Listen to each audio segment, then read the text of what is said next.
Hello everyone, welcome and welcome back to your educational platform DLED teachers.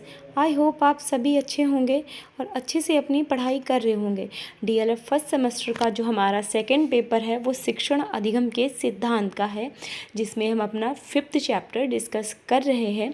इससे पहले की classes में हम अपने 4th चैप्टर तक सिलेबस को डिस्कस कर चुके हैं एंड प्रीवियस क्लास में 5th चैप्टर के पार्ट 1 को भी डिस्कस कर चुके हैं।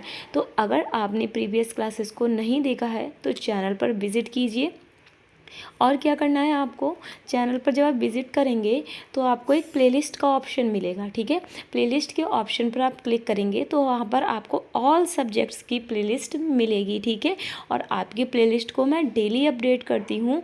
ठीक है, तो आप वहाँ पर प्लेलिस्ट पर आपको सब्जेक्ट वाइज एंड पर सब्जेक्ट में आपको चैप्टर वाइज सारे ही क्लासेस प्रोवाइड करवाई गई हैं, तो बहुत ही ईजिली आप ऑल क्लासेस को देख सकते हैं। ठीक है, और आपका जो थोड़ा बहुत सिलेबस बचा हुआ है उसको 7 to 8 डेज़ में मैं कंप्लीट करवा दूंगी, तो आप लोग बिल्कुल भी टेंशन मत लीजिए। ठीक है, आपको क्या करना है, आपका काम बस इतना है कि जितना मैं पढ़ा रही हूँ उतने पढ़ते जाइए एंड नोट्स बनाते चलिए, क्योंकि जब आप नोट्स बनाएंगे तो बिफोर एग्ज़ाम्स आपके लिए बहुत ही बेनिफिशियल होंगे ये नोट्स। क्योंकि जब आप अपने हाथों से किसी चीज़ को लिखते हैं तो आपको वो चीज़ याद करने की ज़रूरत नहीं पड़ती है। ठीक, याद करने की जब ज़रूरत नहीं पड़ती है तो एग्ज़ाम्स के टाइम पर आपके ऊपर इतना बर्डन नहीं आता है, क्योंकि एक दिन में आपके 3 एग्ज़ाम्स होते हैं, तो बच्चे बहुत प्रेशराइज़ हो जाते हैं उस टाइम पर। इसीलिए मैं बार बार आपसे बोलती हूँ कि क्या करना है, नोट्स बनाते चलिए। ठीक है, और आपके एग्ज़ाम से थोड़े दिन पहले मैं आपको इतनी अच्छी एक ट्रिक बताऊंगी जिससे आपके बहुत अच्छे मार्क्स आप ला पाओगे। ठीक है, तो चलिए टाइम को वेस्ट ना करते हुए स्टार्ट करते हैं हमारी आज की क्लास को, जिसमें हम 5th शिक्षण प्रविधि को पढ़ने वाले हैं, जिसका नाम है स्पष्टीकरण प्रविधि। क्या है? स्पष्टीकरण प्रविधि, यानी कि क्लेरिफिकेशन टेक्निक। तो चलिए देख लेते हैं क्या है क्लेरिफिकेशन टेक्निक। देखते हैं, किसी विषय, वस्तु, घटना को अच्छी तरह समझना स्पष्टीकरण कहलाता है। इस विधि को उद्घाटन विधि भी कहा जाता है। देखिए क्या है, किसी विषय को, कोई घटना है, कोई वस्तु है, जब उसको अच्छी तरह समझ लिया जाता है, ठीक है, पूरा स्पष्ट तरीके से समझ लिया जाता है। ऐसे समझिए, स्पष्टीकरण से जब किसी चीज़ को हम बिल्कुल स्पष्ट तरीके से सीख जाते हैं तो क्या कहलाता है, स्पष्टीकरण प्रविधि कहलाता है। और स्पष्टीकरण जो प्रविधि है इसको हम उद्घाटन विधि के नाम से भी जानते हैं। किस नाम से जानते हैं? उद्घाटन विधि के नाम से भी जानते हैं। ठीक है, देख लेते हैं।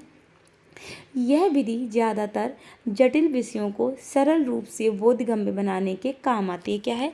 यह विधि किस काम आती है? जो टफ है सब्जेक्ट, कठिन है पढ़ने में, उनको क्या सरल बनाने के काम में। जैसे आप मैथ ले लीजिए। ठीक है, मोस्टली बच्चों को क्या लगता है कि मैथ कठिन है, तो क्या किया जाता है कि आपको सिर्फ बोल के मैथ पढ़ाई जा सकती है? नहीं, कि हम आए और हमने लेक्चर दे दिया, मैथ समझ में आ गई। नहीं, मैथ ऐसे समझ में नहीं आएगी।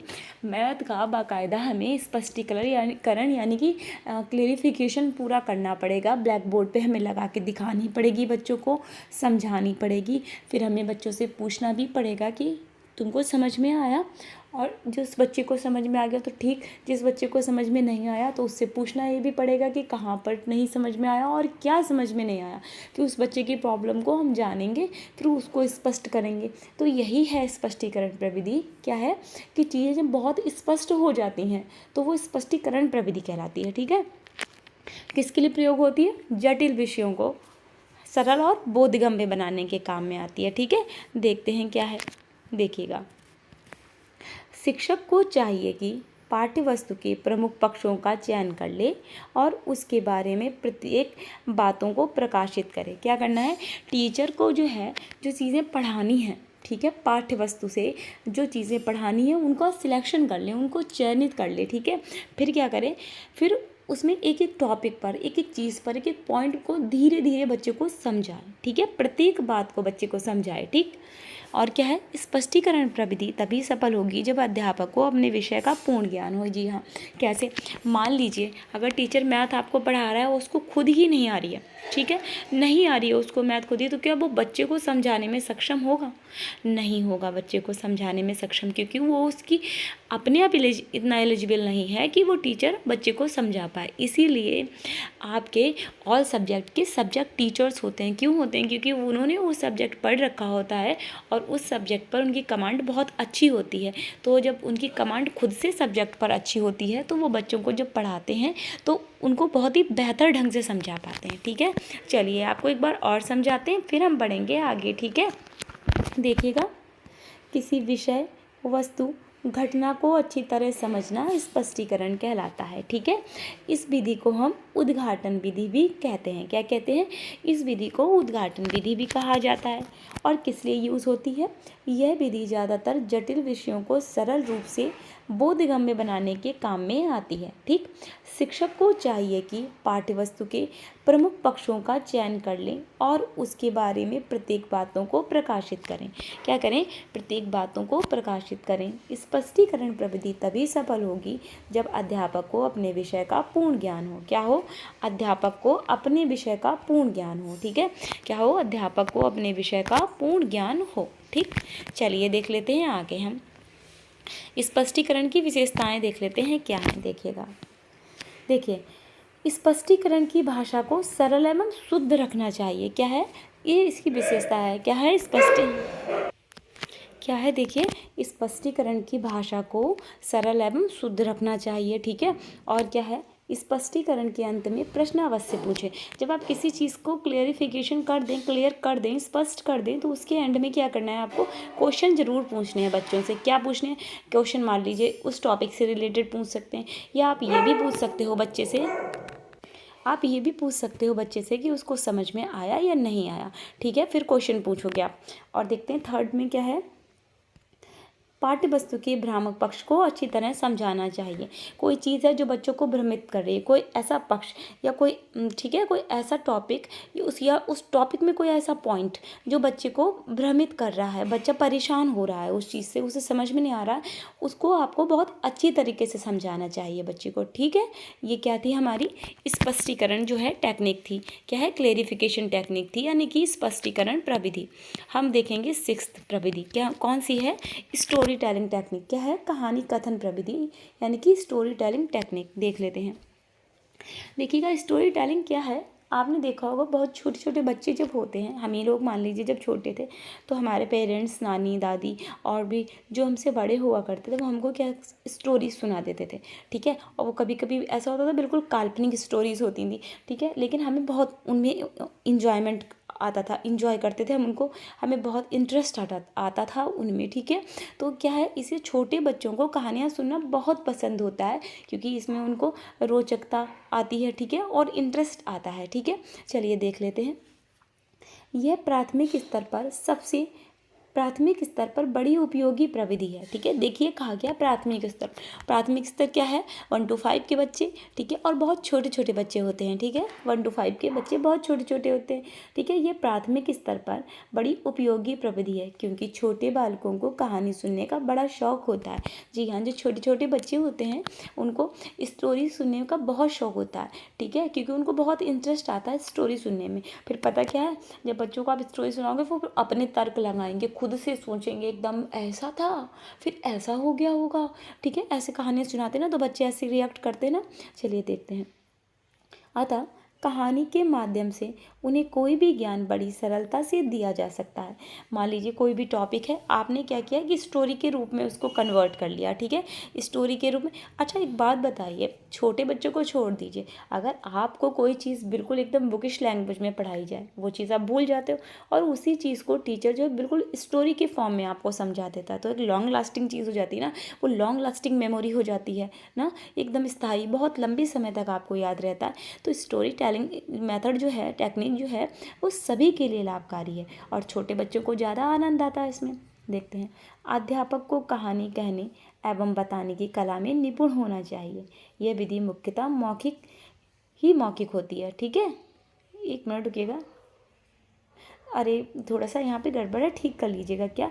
यह विधि मुख्यतः, ये काट दीजिए, ये भी काट दीजिए, मौखिक ही होती है। ठीक है, ये विधि मुख्यतः मौखिक ही होती है। ठीक, हाँ, तो क्या है स्टोरी टेलिंग?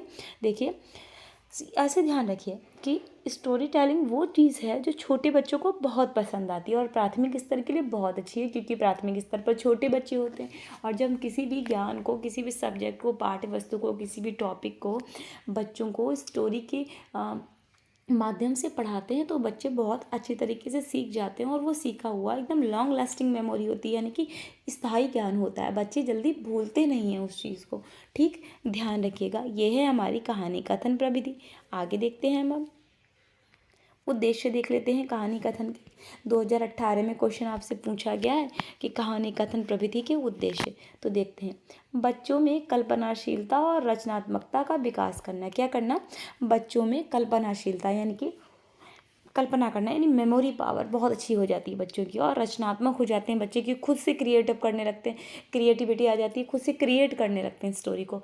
अच्छा ऐसा था, फिर आगे क्या ऐसा हो गया, ऐसे बोलते ना बच्चे। तो क्या हो, हमने एक पहलू सुनाया उन्होंने उनको, और दूसरा पहलू उनके माइंड ने खुद से क्रिएट कर लिया। तो इससे क्या होता है, बच्चों को क्रिएटिविटी आ जाती है बच्चे के अंदर। ठीक है, और कल्पनाशीलता आ जाती है, यानी कि बच्चे की थिंकिंग बहुत अच्छी हो जाती है। मैं क्या बोली हूँ, बच्चे की जो है कल्पना शक्ति यानी कि सोचने की क्षमता, हाँ ठीक है, जो थिंकिंग करने की पावर है वो अच्छी हो जाती है। ठीक है, चलिए आगे देखते हैं।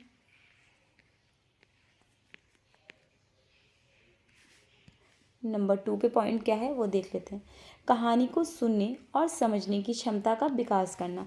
उद्देश्य क्या है, देखिए हम क्या पढ़ रहे थे, उद्देश्य पढ़ रहे थे। अब क्या है, बच्चों को हम जब कहानी सुनाएंगे तो धीरे धीरे क्या आ जाएगा, बच्चे कहानी को समझने की क्षमता विकसित हो जाएगी, सुनने की एकदम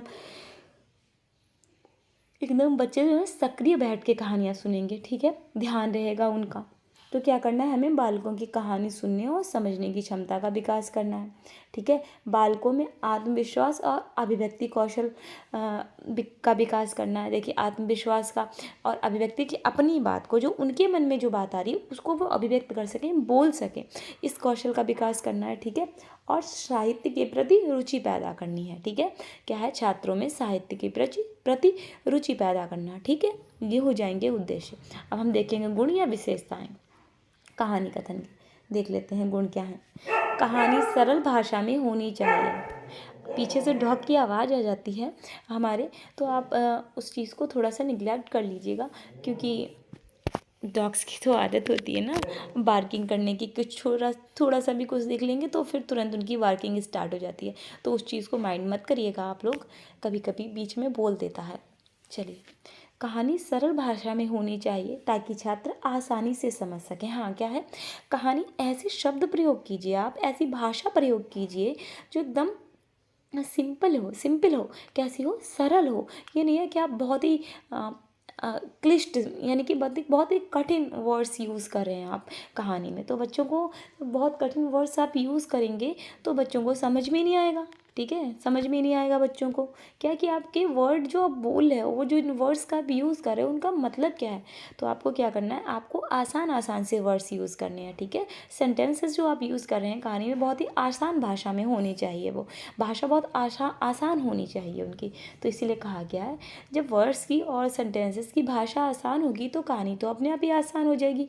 तो क्या है, कहानी सरल भाषा में होनी चाहिए ताकि छात्र आसानी से समझ सके। ठीक, कहानी छात्रों की रुचि को बढ़ाने वाली होनी चाहिए। कैसी होनी चाहिए, जिससे छात्रों को इंटरेस्ट पैदा हो जाए, ऐसी कहानी हो जिससे कि उनकी रुचि यानी कि इंटरेस्ट बढ़ जाए। ठीक है, और क्या है, कहानी के पात्र, घटनाएं और संदेश स्पष्ट होने चाहिए। ठीक है, पात्र यानी कि जो पर्सन है उसमें क्या घटनाएं हैं और क्या संदेश दे रही है कहानी, वो सब चीज़ें स्पष्ट होनी चाहिए। ठीक है, कहानी सुनने से छात्रों का श्रवण कौशल विकसित होता है। ठीक है, क्या होगा, श्रवण कौशल यानी कि सुनने की क्षमता का विकास हो जाएगा, अच्छे से ध्यानपूर्वक सुनना। देखिए सुनते तो सभी हैं, लेकिन उन चीज़ों को क्या हम ध्यान से सुन रहे हैं, तो यही कहा गया है कि ध्यान से सुनने की क्षमता का विकास हो जाएगा। ठीक है, कहानी छात्रों की भाषा को समृद्ध करने में मदद करती है। क्या करती है, भाषा को समृद्ध करती है बच्चों की। ठीक है, चलिए ये थे हमारे गुण कहानी कथन प्रविधि के। ठीक, आगे देख लेते हैं दोष। दोष क्या है, देखिए प्रत्येक अध्यापक कहानी बनाने एवं कहने की कला में प्रवीण नहीं होता। आप देखिए आपके सभी टीचर्स तो ऐसे नहीं है कि वो बहुत अच्छी कहानी सुना रहे, कुछ ऐसे होते हैं जो बहुत अच्छे से सुनाते हैं, कुछ थोड़ा ऐसे ही नॉर्मल वे में सुनाते हैं, मतलब ठीक ठाक, और कुछ होते हैं जो बिल्कुल भी नहीं बना पाते हैं। ठीक है। कुछ टीचर होते हैं जो बिल्कुल कहानी नहीं अच्छे से सुना पाते हैं, तो ये दोष है कि अगर टीचर अच्छा होगा तभी तो बच्चे को इंटरेस्ट होगा कि मतलब अच्छे से, मतलब ये है कि अच्छी कहानी सुना लेता होगा, कहानी में रोचकता होगी, सरलता होगी, स्पष्टता होगी, ऐसी कहानी जो टीचर सुना पाएगा उसी के कहानी सुनने में बच्चे भी इंटरेस्ट लेंगे। तो इसलिए ये है, अगर शिक्षक प्रवीण नहीं है तो बच्चे इंटरेस्ट नहीं लेंगे, ये एक दोष हो जाएगा। ठीक है। पात्रों का चरित्र चित्रण अस्पष्ट एवं अविश्वसनीय हो सकता है। ठीक है। कैसा हो सकता है? जो चरित्र चित्रण है वो स्पष्ट नहीं हो सकता और विश्वास करने के लायक नहीं हो सकता, कि आप बहुत ही ज़्यादा काल्पनिक वे में चले गए। ठीक है, कि आपने इतनी इतनी बड़ी बातें मार दी कहानी में, जो बिल्कुल देखने सुनने में ऐसी लग रही हैं कि हाँ, ये चीज़ें जो है विश्वास करने के लायक नहीं है। ठीक है, तो ये एक दोष हो गया। आगे देखते हैं। आगे क्या है हमारा? निरीक्षण या अवलोकन प्रविधि, ऑब्जर्वेशन टेक्निक। क्या है? Observation technique. देखते हैं। किसी वस्तु, घटना या प्रक्रिया को ध्यान से देखना और समझना अवलोकन कहलाता है। क्या कहलाता है? अवलोकन कहलाता है। देखिए क्या, किसी वस्तु, घटना या प्रक्रिया को कहते हैं ना कि अवलोकन करो इसका, इसमें आखिरकार क्या चीज़ है। जैसे मान लीजिए कोई भी, मान लीजिए जैसे कि कोई क्राइम जब करता है कोई, तो पुलिस क्या करती है? आके ऑब्जर्व भी तो करती है कि चीज़ें कैसे हुई, कहीं पे कोई क्लू मिल जाए। ठीक है, तो क्या करते हैं? अवलोकन ही तो होता है वहाँ पर, बहुत ही ध्यान से चीज़ों को देखना। ठीक है, तो वो क्या हो जाएगा? अवलोकन हो जाएगा। ऐसे समझिए आप कि किसी घटना, वस्तु या प्रक्रिया को ध्यान से देखना और समझना क्या कहलाता है? अवलोकन। वही मैं आपको बता रही हूँ, कोई भी मान लीजिए किसी ने कोई क्राइम किया और क्राइम स्पॉट पर जब पुलिस पहुंचती है तो वो बहुत ही ध्यान से चीज़ों को देखती है कि यहाँ पर कोई क्लू हो सकता है, ध्यान से देखती है और समझती है। तो क्या है? अवलोकन है, ऑब्जर्वेशन है। ठीक है, देखते हैं। यह प्रविधि शिक्षण में महत्वपूर्ण है क्योंकि इसमें बालक किसी वस्तु, स्थान या व्यक्ति को देखकर ही उसके बारे में ज्ञान प्राप्त करता है। यह प्रविधि देखकर सीखना नामक सिद्धांत पर आधारित है। देखिए क्या है, शिक्षण में महत्वपूर्ण क्यों है? क्योंकि बच्चे देख कर सीखते हैं। मान लीजिए हमने कोई वस्तु दिखा दी, बच्चा देख के सीख रहा है। ठीक है, हमने कोई स्थान दिखाया, ठीक है, या कोई व्यक्ति को दिखाया, तो बच्चा देखकर उसके बारे में ज्ञान प्राप्त करेगा, और जो चीज़ देखकर ज्ञान प्राप्त करेगा वो भी बहुत लॉन्ग लास्टिंग मेमोरी हो जाएगी। ठीक है, तो इसको हम क्या कहते हैं? देखकर सीखना नामक सिद्धांत पर आधारित है। ठीक है, क्या है? अवलोकन प्रविधि किसी वस्तु, घटना या प्रक्रिया को ध्यान से देखना और समझना अवलोकन कहलाता है। ठीक, यह प्रविधि शिक्षण में महत्वपूर्ण है क्योंकि इसमें बालक किसी वस्तु, स्थान या व्यक्ति को देखकर ही उसके बारे में ज्ञान प्राप्त करता है। ठीक, यह प्रविधि देखकर सीखना नामक सिद्धांत पर आधारित है। Okay, clear? चलिए अब हम बढ़ेंगे आगे, देख लेते हैं आगे क्या है। देखिएगा, इसके आधार पर किसी स्थान या वस्तु के बारे में ज्ञान कराकर उस पर छात्रों से निबंध लिखवाया जा सकता है। हाँ जी, देखिए कैसे हमने बच्चे को क्या दिखा दिया। मान लीजिए हमने रेड फोर्ट दिखाया। ठीक है, रेड फोर्ट यानी कि लाल किला दिखा दिया बच्चे को। अब हमने क्या कहा? बेटा आपने लाल किला देख लिया ना, अब आप ऐसा करो, आप 5 या 10, कुछ भी हम अपने अकॉर्डिंग बोल सकते हैं, इस पर 5 या 10 लाइन्स लिख दो। किस पे? लाल किला पर, कि आपने क्या क्या चीज़ें देखी, क्या क्या ऑब्जर्व किया इसमें लाल किला में। तो बच्चा लिखेगा कि इसका रंग लाल रंग का है, लाल कलर का है, इसका जो कलर है वो लाल है। ऐसी बहुत सी चीज़ें बच्चा जो जो ऑब्जर्व करेगा, जो बच्चे के मस्तिष्क में चीज़ें आई होंगी वो बच्चा लिखेगा। इससे क्या हो जाएगा? हमें पता चलेगा कि ऑब्जर्वेशन करने की क्षमता कितनी है बच्चे के अंदर। ठीक है, चलिए देखते हैं। छात्रों को ताजमहल दिखाकर उनसे उसके बारे में निबंध लिखवाना। ठीक है, देखिए आगे देखते हैं। निरीक्षण प्रविधि की सफलता के लिए यह आवश्यक है कि अध्यापक बालकों को जिस स्थान पर ले जाए वह पहले ही देख ले तथा उसके बारे में योजना बना ले। मान लीजिए आपने सोच लिया कि बच्चे को मैं ऐसी जगह लेके जाऊंगा कल या लेके जाऊंगी। ठीक है, आप खुद से गए नहीं वहाँ पर। ठीक, मान लीजिए आपने अपने एरिया की कोई चीज़ ऐसी देखी और सोचा कि हम कल यहाँ पर अपने स्टूडेंट्स को लेकर आएंगे। आप खुद से जाके आपने ऑब्जर्व नहीं किया उस जगह को, अगले दिन आपने बच्चों को लेके चले गए आप। अब वहाँ पे कुछ इश्यूज हो सकते हैं, हो सकता है कि रोड वहाँ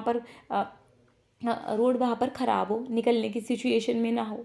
ठीक है, या कोई और कुछ गड़बड़ हो जिससे कि नहीं, तो इसके इसका जो है सफलता क्या है कि आप पहले खुद जाकर देखें कि कहीं पे कोई ऐसी तो नहीं कि प्रॉब्लम आए बच्चों को यहाँ पर लाने में। ठीक है, जब आप पूरा अपने आप में श्योर हो जाओ देन बच्चों को लेके जाओ। ठीक है, चलिए निरीक्षण प्रविधि की हम विशेषताएं देख लेते हैं। चलिए, इसके प्रयोग से छात्रों की ज्ञानेंद्रियों का विकास होता है। क्या होता है? निरीक्षण प्रविधि के प्रयोग से ज्ञानेंद्रियों का विकास होता है। ठीक है, हाँ चलिए। और दूसरा क्या है, कैसे देखे ज्ञानेंद्रियों का? बच्चा आँख से देखेगा, ठीक है, तो आँखें जो हैं उसकी सक्रिय रहेंगी। ठीक है, कान से सुनेगा तो कान भी सक्रिय रहेंगे। ठीक है, तो ज्ञानेंद्रियों का विकास होगा। ठीक है, निरीक्षण प्रविधि से। ठीक है, क्या होगा? ज्ञानेंद्रियों का विकास होगा शिक्षण निरीक्षण प्रविधि से। दूसरा क्या है, इससे, एक मिनट रुकिए, हाँ चलिए, इससे छात्रों की चिंतन शक्ति एवं तर्क शक्ति का विकास होता है। क्या है? बच्चा चीज़ों को देखेगा तो उस पर थिंकिंग करेगा, ठीक है, तर्क करेगा, तो इन सब शक्तियों का विकास होगा। थर्ड क्या है, निरीक्षण प्रविधि के प्रयोग से छात्र के ज्ञान के भंडार में स्थायी वृद्धि होती है। जी, जब कोई चीज़ बच्चा देखेगा और खुद से उसका निरीक्षण करेगा तो क्या हो जाएगा, उसका जो ज्ञान है वो बढ़ेगा, तो ज्ञान के भंडार की वृद्धि हो जाएगी। ठीक, और देखते हैं और क्या होगी, स्थायी वृद्धि होगी, क्योंकि देखा है ना बच्चे ने तो वो चीज़ जो है लॉन्ग लास्टिंग हो जाएगी फिर। ठीक है, चलिए, यह प्रविधि छात्रों में विषय के प्रति रुचि व जिज्ञासा उत्पन्न करती है। ठीक है, क्या करती है, कोई सब्जेक्ट है तो उसके प्रति रुचि और जिज्ञासा क्या उत्पन्न करेगी। ठीक है, अब देखते हैं फिफ्थ पॉइंट। इसमें बालक वास्तविक स्थिति से ज्ञान प्राप्त करता है। क्या? इसमें बालक वास्तविक स्थिति से ज्ञान प्राप्त करता है। कैसे? वास्तव में बच्चा चीज़ों को देख रहा है तो वो वास्तविक स्थिति क्रिएट हो जाएगी ना। ठीक है, रियल सिचुएशन क्रिएट हो जाएगी ना, तो रियल सिचुएशन से ही बच्चा क्या है, ज्ञान को प्राप्त करता है। ठीक, आगे देखते हैं, निरीक्षण प्रविधि के दोष देख लेते हैं। चलिएगा, इस प्रविधि द्वारा सीखने में बहुत समय नष्ट होता है। हाँ देखिए, आप किसी जगह बच्चे को लेके जाएंगे, ठीक, फिर बच्चे शैतान भी होते हैं थोड़े से, उनका ध्यान रखना पड़ेगा कि कोई बच्चा ऐसा ना हो कि रोड के इधर उधर भाग जाए, कोई बच्चा गिर जाए, आपस में लड़ जाए, चोट लग जाए। ठीक है, तो इन सब चीज़ों को ध्यान रखने में बहुत टाइम वेस्ट होगा। तो इसका एक दोष यही है कि इसके द्वारा सीखने में बहुत ही टाइम बर्बाद होता है। ठीक है, समय नष्ट होता है। दूसरा क्या है, बालकों को कक्षा से बाहर दूर ले जाने के लिए धन की आवश्यकता होती है। जी, धन की भी आवश्यकता होगी। आप पैदल तो ले नहीं जाओगे बच्चे को, ठीक है, किसी सवारी से लेके जाओगे तो वहाँ पर आपको धन की करना पड़ेगा। ठीक है, और क्या हो जाएगा, मान लीजिए कोई बच्चा लंच नहीं लेके आया तो वो भूखा थोड़ी ना रहेगा पूरे दिन, उसको आपको खिलाना पिलाना भी पड़ेगा, तो क्या हो जाएगा, धन का व्यय होगा ज़्यादा। और क्या है, बाहर जाकर छात्रों को अनुशासित रखने में कठिनाई होगी। बेसिकली क्या देखा गया, बच्चे जब बाहर जाते हैं तो बहुत शैतानी करने लगते हैं। छोटे छोटे बच्चे, उनको आनंद आने लगता है तो इसलिए वो शैतानी बहुत करते हैं, तो वो चीज़ है, अनुशासन करने में बहुत ही कठिनाई आएगी। और क्या है, अभिभावकों की स्वीकृति आवश्यक है और उनके अभिभावक इसके लिए सहमत नहीं होते। कुछ ऐसे अभिभावक होते हैं कि वो कभी सहमति नहीं देते, as like a my parents. ठीक है, मैं कभी भी स्कूल में जब मैं पढ़ती थी और कहीं जाना होता था, मेरे पेरेंट्स कभी राज़ी नहीं होते थे, हमेशा मना करते थे, नहीं भाई हम तो नहीं भेजेंगे। ठीक है, तो इस तरीके के जो पेरेंट्स हैं, ठीक है, इस तरीके के जो पेरेंट्स हैं वो कभी भी राज़ी नहीं होते, तो जो एक बच्चा रह जाएगा फिर वो उस ज्ञान को प्राप्त नहीं कर पाएगा उस तरीके से जैसे कि और बच्चों ने प्रत्यक्ष रूप से देख कर प्राप्त किया, तो उस बच्चे का लॉस हो जाएगा। ठीक है, तो ऐसे पेरेंट्स होते हैं। ठीक है, चलिए आगे देखते हैं। चलिए देख लेते हैं अब हम, एक मिनट, हाँ अब हम देख लेते हैं क्या, उदाहरण प्रविधि यानी कि एग्जाम्पल टेक्निक। क्या है, एग्जाम्पल टेक्निक, हाँ उदाहरण प्रविधि। इस प्रविधि में छात्र, देखिए इस प्रविधि में छात्र विशिष्ट से सामान्य स्पेसिफिक टू जर्नल की ओर अग्रसर होते हैं। देखिए स्पेसिफिक टू जर्नल क्यों है, विशिष्ट से सामान्य क्यों है, मैंने आपको प्रीवियस क्लास में किसी में बताया भी है कि जो उदाहरण हमारे होते हैं वो सदैव विशिष्ट होते हैं। क्या होते हैं, जो एग्जाम्पल्स होते हैं, उदाहरण होते हैं, वो सदा विशिष्ट होते हैं और जो नियम होते हैं वो सामान्य होते हैं। ठीक है, ध्यान रखिएगा। इसीलिए क्या है, इस प्रविधि में छात्र विशिष्ट से सामान्य की ओर अग्रसर होते हैं। ठीक, छात्र के सामने सर्वप्रथम अनेकों उदाहरण रखे जाते हैं, फिर वह इन उदाहरणों के आधार पर कोई निष्कर्ष निकालता है। ठीक है, क्या है, छात्र के सामने सर्वप्रथम अनेक उदाहरण रखे जाते हैं। ठीक है, उदाहरण रख दिए जाते हैं और उदाहरणों के आधार पर बच्चे जो है निष्कर्ष निकालते हैं। ठीक है, यही है उदाहरण प्रविधि। निष्कर्ष क्या, हमने बहुत सारे उदाहरण बता दिए, बच्चों से कहा कि आप बताओ नियम, किस चीज़ का कौन सा नियम लग रहा है इसमें। ठीक है, तो यही है उदाहरण प्रविधि। अब उदाहरण प्रविधि के प्रकार देख लेते हैं। शिक्षण में 2 प्रकार के उदाहरणों का प्रयोग किया जाता है। कितने प्रकार के, 2 प्रकार के उदाहरणों का प्रयोग किया जाता है। कौन कौन से देख लेते हैं, देखिएगा। पहला है मौखिक या शाब्दिक उदाहरण। मौखिक क्या है, जब हम बोलकर शब्दों का प्रयोग करके उदाहरण देते हैं तो क्या हो जाते हैं, मौखिक या शाब्दिक उदाहरण हो जाते हैं। जैसे कि जब अध्यापक किसी बात को बोलकर या शब्दों के माध्यम से व्यक्त करता है तो वह मौखिक उदाहरण कहलाते हैं। ठीक है, दूसरा क्या है हमारा, दृश्यात्मक या अशाब्दिक उदाहरण। देखिए क्या है, जब बच्चों को शिक्षक दृश्य माध्यमों के द्वारा पाठ को समझाता है तो इसे हम दृश्यात्मक उदाहरण कहते हैं। कैसे, चार्ट है, चित्र है, ग्राफ है, मानचित्र है और श्यामपट्ट आदि। ठीक है, ये कैसे हो जाएंगे, हमारे अशाब्दिक या दृश्यात्मक उदाहरण के प्रकार हो जाएंगे। ठीक है, चलिए आगे देख लेते हैं। आई होप आप लोगों को समझ में आई होगी उदाहरण प्रविधि। तो अगर नहीं समझ में आई मैं फिर से बता दे रही हूँ। उदाहरणों के माध्यम से बच्चों को समझाना ही क्या है, उदाहरण प्रविधि है। और ये जो प्रविधि है विशिष्ट से सामान्य की ओर चलती है। क्यों चलती है, क्योंकि उदाहरण सदैव जो है विशिष्ट होते हैं। ठीक है, बच्चों को पहले उदाहरण दिए जाते हैं, फिर उदाहरणों के आधार पर ही निष्कर्ष यानी कि नियम निकलवाए जाते हैं। ठीक है, क्लियर, आगे बढ़ते हैं।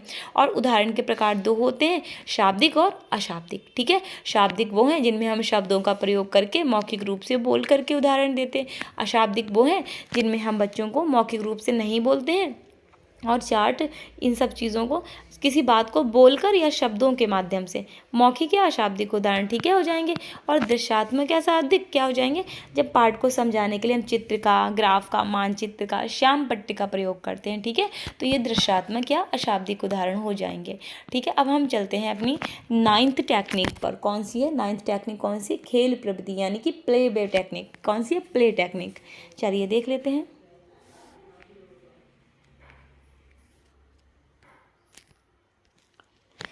हाँ, देखते हैं। खेल प्रविधि के जन्मदाता यूरोप के प्रसिद्ध शिक्षा शास्त्री कार्लवेल कुक हैं। देखिए आपने अभी तक पढ़ा होगा कि खेल प्रविधि के जन्मदाता कौन है, फ्रोबेल हैं। लेकिन फ्रोबेल जो है, मैं आपको समझा रही हूँ, भी रुकिएगा। खेल प्रविधि को जो मैं जन्मदाता बोल रही हूँ, कभी कभी हो जाता है। ठीक है, जन्मदाता। ठीक है, जो प्लेवे टेक्निक के फादर हैं वो कौन है, कॉल्डवेल कुक। ठीक है, यहाँ पर यही नाम, आपको यही नाम लिखना है हर जगह। ठीक है, क्या है, खेल प्रविधि के जन्मदाता यूरोप के प्रसिद्ध शिक्षा शास्त्री कॉल्डवेल कुक हैं। ठीक है, क्या, कौन है, कॉल्डवेल कुक हैं। और जो है फ्रेडरिक फ्रोबेल जो हैं, इन्होंने क्या किया है, खेल प्रविधि को लोकप्रिय बनाया। ठीक है, लोकप्रिय बनाने का श्रेय किसे जाता है, फ्रोबेल महोदय को जाता है, लेकिन जो जन्मदाता हैं वो कॉल्डवेल कुक हैं। ठीक है, याद रखिएगा। चलिए, खेल प्रविधि मुख्य रूप से बाल केंद्रित है, जिसमें बच्चों की व्यक्तिगत आवश्यकताओं, रुचियों तथा क्षमताओं को ध्यान में रखा जाता है। क्या किया जाता है, ये बाल केंद्रित है। कैसी है, चाइल्ड सेंटर्ड है, क्योंकि इसमें जो है बच्चे की रुचियों का, आवश्यकताओं का ध्यान रखा जाता है। ठीक है, खेलना बच्चों की स्वाभाविक प्रकृति है, बच्चों को खेलना बहुत पसंद होता है। ठीक है, क्या है, बच्चों को खेलना बहुत पसंद होता है, तो क्या है, खेल बच्चों की स्वाभाविक प्रकृति है। आगे देखते हैं। ठीक है, और क्या है, खेल के माध्यम से बच्चे अपने विचारों और भावनाओं को व्यक्त कर सकते हैं। क्या है, खेल के माध्यम से बच्चे अपने विचारों और भावनाओं को व्यक्त कर सकते हैं। खेल बच्चे के सभी पक्षों के विकास में सहायक होता है, इसलिए छोटे बच्चों को शिक्षा देने के लिए खेल एक प्रभावी साधन है। ठीक है, क्योंकि बच्चे खेल से जल्दी और अच्छा सीखते हैं। क्लियर, क्या है, खेल प्रविधि क्या है। देखिए सबसे पहले तो आपको याद रखना है कि इसके जो जन्मदाता हैं खेल प्रविधि के, कौन है, कॉल्डवेल कुक हैं, और जिन्होंने इसको फेमस किया है वो कौन है, फ्रेडरिक फ्रोवेल हैं। ठीक है, और खेल प्रविधि कैसी है? बाल केंद्रित है। क्यों है बाल केंद्रित? क्योंकि इसमें बच्चे की आवश्यकताओं का, रुचियों का, बच्चे की क्षमता क्या है, क्या पसंद है बच्चे की, बेसिकली इस चीज़ को ध्यान में रखा जाता है। और क्या है? खेलना बच्चों की स्वाभाविक प्रकृति है। क्यों? देखिए, क्योंकि खेलना बच्चों को पसंद होता है, बहुत पसंद होता है। और जब किसी चीज़ को हम खेल खेल से सिखाते हैं तो क्या हो जाता है, इससे बच्चा जो है आनंद लेता है, और जिस चीज़ में आनंद आएगा, सिंपल सी बात है, बच्चा उसको अच्छे से सीखेगा। अच्छा, खेल प्रविधि के और भी हैं। इससे क्या हो जाएगा? मानसिक विकास होगा, शारीरिक विकास भी होगा, साथ साथ में बच्चे के समस्त पहलुओं का विकास होगा। ठीक है, ठीक है। खेल बच्चे के सभी पक्षों के विकास में सहायक होता है, इसलिए छोटे बच्चों को शिक्षा देने के लिए खेल एक प्रभावी साधन है, क्योंकि बच्चे खेल खेल से जल्दी और अच्छा सीखते हैं। ठीक है, अब देखिए विलियम मैकडूगल क्या कहते हैं। ठीक है, मैकडूगल के अनुसार क्या है खेल? देखिए, खेल एक स्वाभाविक, आनंददायक एवं जन्मजात शक्ति है। कैसी है? स्वाभाविक रूप से आनंद देती है ये। इसमें हमें जरूरत नहीं, कोई फोर्सफुली नहीं खुद को करना कि हमें आनंद आ जाए, ये स्वाभाविक रूप से आपको आनंद देगी। जा अभी आप बड़े हो गए, छोटे बच्चों को छोड़ दीजिए, हम लोग बड़े हो गए, हम लोग अभी खेल खेल रहे हैं आपस में अपने एज ग्रुप के साथ में, हमें बड़ा मज़ा आएगा। ठीक है, हम कितने भी स्ट्रेस में हों, कितने भी स्ट्रेस में हों, हमें जो है हम थोड़ी देर के लिए भूल जाएंगे और हमें आनंद आएगा। तो ऐसे ही बच्चे हैं, बच्चे तो छोटे होते हैं, उनका मन तो चंचल होता है, तो उनको खेल और पसंद होता है। ठीक है, देखते हैं आगे। खेल विधि की विशेषताएं या महत्व 2018 और 19 में आपसे यहाँ से क्वेश्चन पूछा गया। ठीक है, क्या देखेंगे हम? खेल विधि की विशेषताएं देखेंगे। देखिएगा, या महत्व देखिएगा, बच्चे अपनी रुचि और इच्छा से सीखते हैं। क्यों भाई? खेल तो बच्चों को पसंद होगा, तो अपनी रुचि और अपनी इच्छा से खेलेंगे और सीखेंगे, क्योंकि हमें फोर्स नहीं करना उनको कि तुम भी खेल लो। चलो, बच्चे खुद से कहते हैं हाँ मुझे खेलना है। ठीक है, तो इसीलिए बच्चे अपनी रुचि और इच्छा से सीखते हैं, जिससे सीखने की प्रक्रिया अधिक प्रभावी होती है। ठीक, खेल विधि में बच्चे सक्रिय भागीदार होते हैं। बच्चे कैसे होते हैं? सक्रिय भागीदार होते हैं। क्यों? क्योंकि बच्चे एक्टिविटीज़ करते हैं ना, तो सक्रिय भागीदारी होती है। देखते हैं थर्ड, खेल विधि में खेल बच्चों को शारीरिक और मानसिक रूप से सक्रिय रहने के लिए प्रोत्साहित करता है। कैसे? शारीरिक रूप से जब बच्चे खेलेंगे तो फिजिकल एक्टिविटी होगी, बॉडी जो है सक्रिय रहेगी, और मस्तिष्क भी, जब बच्चा खुश होगा तो उसका असर जो है उसके मस्तिष्क पर भी पड़ेगा। ठीक है, तो मस्तिष्क भी एक्टिव रहेगा। ठीक है, देखते हैं। खेल अनुशासन, समय प्रबंधन और नियमों का पालन करना सिखाते हैं। कैसे? अनुशासन, क्योंकि नियम जो हैं, आप नियम नहीं तोड़ोगे, नियम तोड़ोगे तो आपको खेल से बाहर कर दिया जाएगा, तो ये अनुशासन हो गया। समय प्रबंधन, टाइम दिया जाता है कि इस टाइम के अंतर्गत आपको ऐसे ऐसे खेलना है। ठीक है, और नियमों का पालन। ठीक है, ये सिखाते हैं कौन? खेल। खेल तनाव कम करने में सहायक होते हैं। मैंने अभी आपको बताया था, कितना भी स्ट्रेस हो आप खेल लिए उस टाइम पर, तो कम से कम जिस टाइम तक आप खेल रहे हैं आपको स्ट्रेस नहीं होने वाला। बाद में आपको फिर से शायद हो जाए, लेकिन उस टाइम नहीं होने वाला। ठीक है, चलिएगा अब हम देखते हैं खेल पर आधारित शिक्षण प्रविधियाँ। ठीक है, आपसे पूछा गया है ये क्वेश्चन 2022 में कि खेल पर आधारित शिक्षण प्रविधियाँ कौन सी हैं। तो देखिए, एक तो है ह्यूरिस्टिक मेथड। ठीक है, आर्मस्ट्रॉन्ग हैं इसके जनक। फिर है डाल्टन विधि, तो कौन है? Helen Parkhurst. ठीक है, प्रोजेक्ट विधि के Kilpatrick, William Heard Kilpatrick. Kindergarten विधि के फ्रेडरिक फ्रोबेल। किंडरगार्टन से ही इन्होंने क्या किया है? फ्रेडरिक फ्रोबेल ने खेल को जो है प्रसिद्ध किया, इसलिए इनको इनको ये श्रेय दिया जाता है कि इन्होंने इसको प्रसिद्धि ज़्यादा की है। ठीक है, बाकी कॉल्डवेल कुक हैं इसके फादर खेल प्रविधि के। ठीक है, डाल्टन विधि के हेलन पार्कहर्स्ट, ये दोबारा लिख गया है। मॉन्टेसरी विधि की मारिया मॉन्टेसरी। ठीक है, तो आपकी खेल पर आधारित कौन कौन सी शिक्षण प्रविधियाँ? ह्यूरिस्टिक विधि है, डाल्टन विधि है, प्रोजेक्ट विधि है, किंडरगार्टन है, और मॉन्टेसरी विधि है। और इधर ये इनके फादर लिखे हैं जिन्होंने ये विधियाँ बनाई हैं। ये तो खैर फादर नहीं, ये मदर हो जाएंगी, क्योंकि ये मारिया मॉन्टेसरी जो है महिला हैं। ठीक है, 2022 में आपसे क्वेश्चन पूछा गया यहाँ से। ठीक है, आगे देखते हैं खेल पर आधारित 2 शिक्षण प्रविधियाँ। ठीक है, 2019 में आपसे क्वेश्चन पूछा गया यहाँ से कि खेल पर आधारित 2 शिक्षण प्रविधियों के बारे में बताइए, इसलिए मैंने यहाँ पर आपको डिस्क्राइब करवा दिया।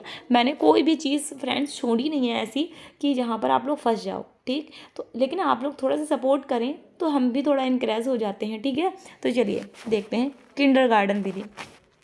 इस विधि के जनक फ्रोबेल हैं। किंडर का अर्थ होता है बच्चा। ठीक है, क्या है, इस विधि के जनक कौन है, फ्रॉबेल हैं। और जो किंडर है, किंडर का अर्थ क्या होता है, बच्चा होता है, जबकि गार्डन का अर्थ क्या होता है, बगीचा। इसलिए इस विधि को बालोद्यान शिक्षा विधि भी कहा जाता है। हिंदी में क्या कहेंगे हम, बालोद्यान शिक्षा विधि। ठीक है, आगे हम देखते हैं। ठीक है, देखते हैं हम क्या है, देखिएगा। बगीचा क्या है, पाठशाला। पाठशाला क्या है, बगीचा है।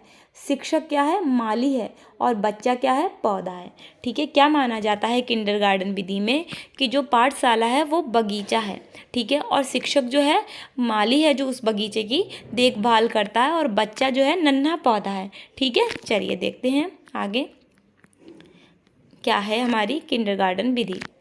इस पद्धति में बच्चों को खेल के द्वारा शिक्षा दी जाती है।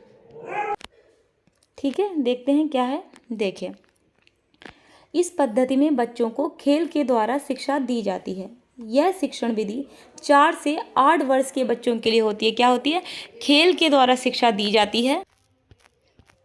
क्या है, इसमें कितने वर्ष के बच्चे होते हैं, 4 से 8 वर्ष के बच्चे के लिए होती है ये कौन सी खेल विधि, कौन सी, किंडरगार्टन। इस विधि में शिक्षार्थी खुद क्रिया करके सीखता है। याद रखिएगा, किंडरगार्टन जो विधि है वो खेल के द्वारा शिक्षा दी जाती है और 4 से 8 वर्ष के बच्चों के लिए है, और बच्चे खुद क्रिया करके सीखते हैं। ठीक है, बच्चे गीतों उपहारों और क्रियाओं द्वारा सीखता है। क्या, बच्चा जो है गीतों उपहारों और क्रियाओं द्वारा सीखता है। उपहार के रूप में जो सामग्री दी जाती है उसे फ्रॉबेल उपहार कहा जाता है। क्या कहा जाता है, जो सामग्री उपहार के रूप में बच्चे को दी जाती है उसको क्या कहते हैं, फ्रॉबेल उपहार कहते हैं। ठीक है, किंडरगार्टन विधि में चटाई बुनना, मिट्टी की सामग्री बनाना, सांस्कृतिक कार्यक्रम, गाना इत्यादि कार्यक्रम को शामिल किया जाता है। किंडरगार्टन पद्धति में पहले पढ़ना सिखाया जाता है और फिर लिखना सिखाया जाता है। ठीक है, पहले पढ़ना और फिर लिखना सिखाया जाता है। ठीक है, तो ये क्या थी, ये थी हमारी किंडरगार्टन विधि। ठीक, चलिए आगे देख लेते हैं अब हम एक और देखेंगे, मारिया मॉन्टेसरी की जो मॉन्टेसरी विधि है, फिर हम अपने क्लास को यहीं पर रोकेंगे। ठीक है, चलिए। क्या है, इस विधि का श्रेय मारिया मॉन्टेसरी को जाता है। क्या है इस विधि में, इस विधि के अनुसार हमें सबसे पहले लकड़ी या गत्ते के वर्णों को खानों के रूप में बनाना चाहिए। किसको, टीचर को बना लेना चाहिए। लकड़ी या गत्ते के वर्णों को खाने के रूप में बना लीजिए। फिर उन खानों में बच्चों की उंगली घुमाने, जो खाने हमने बनाए हैं उन खानों में बच्चों को क्या कहना है कि इन खानों में उंगली घुमाओ। ठीक है, उसके बाद उनमें बच्चों से पेंसिल फिरवानी चाहिए। फिर उन्हीं खानों के अंदर क्या है, बच्चों से पेंसिल फिरवानी चाहिए। जब बच्चों की उंगलियां खानों पर सध जाती हैं तब उन्हें स्वतंत्र रूप से लिखने के लिए कहा जाता है। ठीक है, क्या है, देखिए, सबसे पहले क्या मॉन्टेसरी विधि क्या कहती है कि सबसे पहले हमें लकड़ी के या गत्ते के खाने बना लेने हैं। ठीक है, खाने के अक्षर बना लेने हैं। ठीक है, फिर बच्चे से क्या कहना है, उन खानों के अंदर उंगलियां फिराने को कहने हैं। ठीक है, और क्या करना है, फिर उन्हीं खानों में पेंसिल चलवानी है हमें।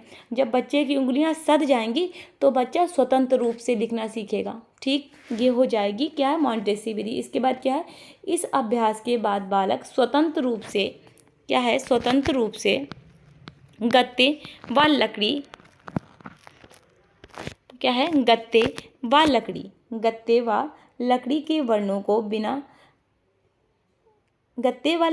वर्णों के बिना लिखना प्रारंभ कर देते हैं। देखिए कैसे, अब आप देखिए क्या है, अभी मैं आपको समझाऊंगी क्या है मॉन्टेसरी विधि।